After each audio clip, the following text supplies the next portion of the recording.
Bonjour, William Jamen, coach de vie, motivateur, entrepreneur. Une autre vidéo sur les relations. Apprends à vivre seul.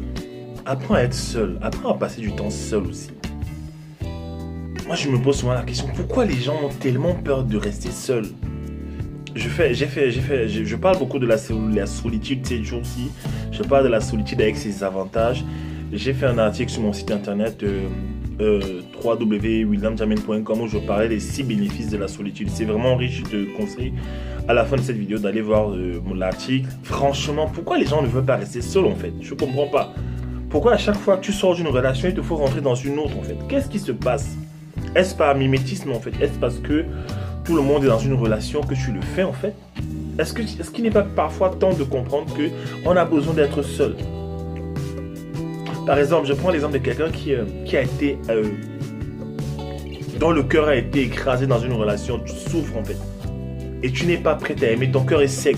Tu sais que de ton cœur, dans ton cœur, il n'y a pas d'amour à donner à quelqu'un. Pourquoi est-ce que tu te précipites à repartir dans une relation en fait? Là, moi je pense que la sagesse voudrait que toi-même tu te sortes du peloton, toi-même tu te sortes du trafic, tu sors du circuit, tu te dis je me mets hors circuit pendant un temps, tu mets la pancarte devant toi ou devant ton profil Facebook, j'ai vu quelqu'un mettre sur son profil Facebook en construction, en travaux, tu mets ça en travaux, tu dis non pour l'instant là on ne me drague pas, je ne veux pas de relation, non, on ne me drague pas, je ne drague pas les filles, je me laisse draguer par les garçons, tu arrêtes, tu te mets à côté, tu soignes ton cœur.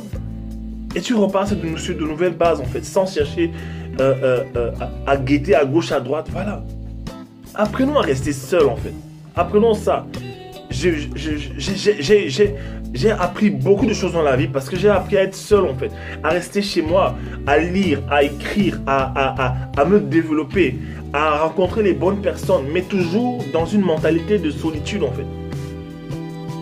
En fait, la vie, ce n'est pas seulement sortir avoir quelqu'un, avoir des rapports couchés. C'est pas ça la vie en fait. C'est pas ça la vie. Ça, c'est des choses qui nous ralentissent même parfois. Autant de fois tu sors avec quelqu'un, autant de fois tu as des liens d'âme en fait. Autant de fois tu as des rapports sexuels avec quelqu'un, voilà. Et il y a les gens même qui disent que non, je n'ai pas de rapport sexuel, je vais rester juste avec la personne. Oui, d'accord, mais pourquoi est-ce qu'il faut à tout prix être avec quelqu'un en fait? Tu as peur de ta propre personne? Il y a des gens qui n'arrivent pas à passer du temps devant le miroir, en fait, se regarder. Parce que le miroir, en fait, qu'est-ce qu'il fait? Il te renvoie la réalité sur toi. Si tu es sale, le miroir te dit que tu es sale. Si tu as les taches là, il te dit que tu as les taches là. Là, j'ai un bouton là. Quand je regarde le miroir, je vois que j'ai ce bouton, en fait.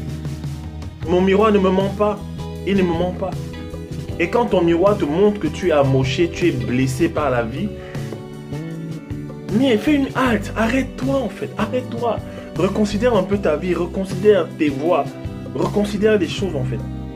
On est dans une génération où c'est chacun toujours avec... Et parfois, à force de sortir, de monter, descendre avec les gens, les garçons, les filles, on se ramasse des mauvaises personnes, on se ramasse des liens spirituels, des liens d'âme, on se blesse à gauche, à droite. L'un des plus grands problèmes que j'ai dans le coaching, l'une des plus grandes préoccupations des gens, c'est toujours l'affaire de cœur. Tu vas commencer à parler des talents à quelqu'un, du développement personnel, ou alors de comment maximiser son potentiel, comment trouver sa carrière, comment trouver son job de rêve, comment trouver son produit, comment développer sa marque.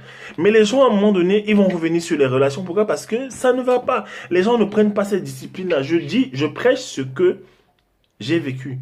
À un moment donné de ma vie, j'ai senti que je n'étais pas bien. Je me suis mis hors circuit. J'ai essayé de rester dans la chasteté. J'ai attendu d'avoir la personne de ma vie. Et je me suis mis de côté, en fait. Je regardais les autres s'amourager, sortir, faire des choses. Je regardais, mais voilà. Je ne raconte pas des bêtises, en fait. Je dis la vérité. Parfois, prenons le temps de sortir, d'arrêter un peu, de se mettre, de s'étudier. Parfois, à force de sortir avec les gens, toujours dans la foule, on n'apprend pas à savoir qui on est, en fait. On n'apprend pas. De toute façon, va voir l'article sur Internet. Je te recommande, en fait. La solitude a beaucoup d'avantages. Je ne pourrais pas les citer toutes ici, là. Mais la solitude t'apprend à t'aimer, à te supporter, afin que quelqu'un d'autre te supporte, en fait. Si tu n'apprends pas à t'aimer seul, si tu n'apprends pas à vivre seul, personne d'autre ne voudra vivre avec toi. Ton mari ou ta femme ne voudra pas vivre avec toi, en fait. Donc, je t'encourage vraiment à sortir de cette mentalité-là où chaque fois, on te laisse dans une relation, tu te retrouves dans une autre relation, on te jette là, tu veux encore être avec quelqu'un. Chaque fois, tu veux toujours être avec les gens. Je t'encourage à changer de mentalité. Ça va t'être bénéfique. Allez, William Jamen, coach de vie, motivateur. Bonne journée, bye.